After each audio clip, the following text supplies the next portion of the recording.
In our previous segments, we showed you how to pattern test your aircraft. But today what we're going to do is we're going to show you how to estimate your swath. Now, why is that important, right? Swath is actually the distance that the drone goes over each time it makes a pass. So at first, if you have a 20-foot swath, like we determined in our last segment, if we made the first pass, the next pass would be 20 feet over, and then another 20 feet over, and then another 20 feet over. And then what happens is the spray from those passes, they kind of overlap and give you a full pattern. So swath estimation is really important because if you are flying too wide of a swath, you don't get enough overlap. And if you're flying too narrow of a swath, you get too much overlap and too much product. Too little overlap gives you holes in your pattern, and so that's going to reduce your efficacy and your control of your target pests. If you have too much overlap and you get too much material on there, you're wasting product. It costs a lot more to do that. And in some instances, you get phytotoxicity of the chemical because there's too much there and it can actually hurt the plants. So what we're doing today is we're going to do a pattern test just like we did last time. But this time what we're going to do is we're going to look at those cards, either the water sensitive papers or the chrome coat cards, and we're going to look at where that deposition is maximum, which is probably going to be in the center under the fuselage, and then where we get half of that deposition out to the sides, both on the left and the right sides. And from that, we can estimate the swath of the pattern.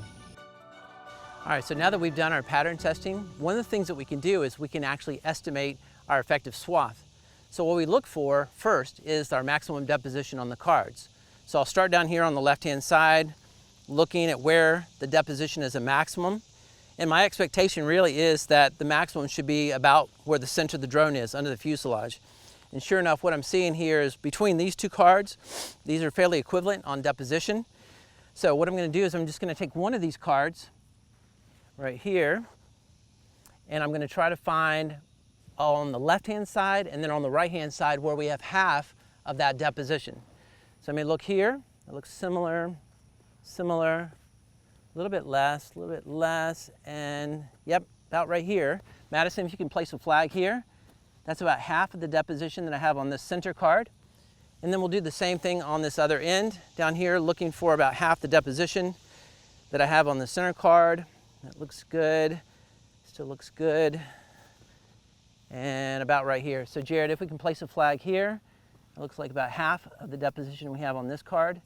And then since we know that the cards are 3 feet apart, what I can do to calculate estimate the effective swath is really just count the number of spaces here. So we have 3, 6, 9, 12, 15, 18, 21, 24, 27, 30.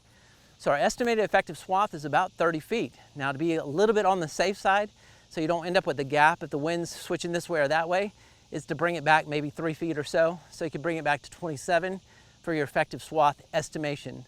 So that's how we estimate effective swath doing a pattern test like this for our spray drone.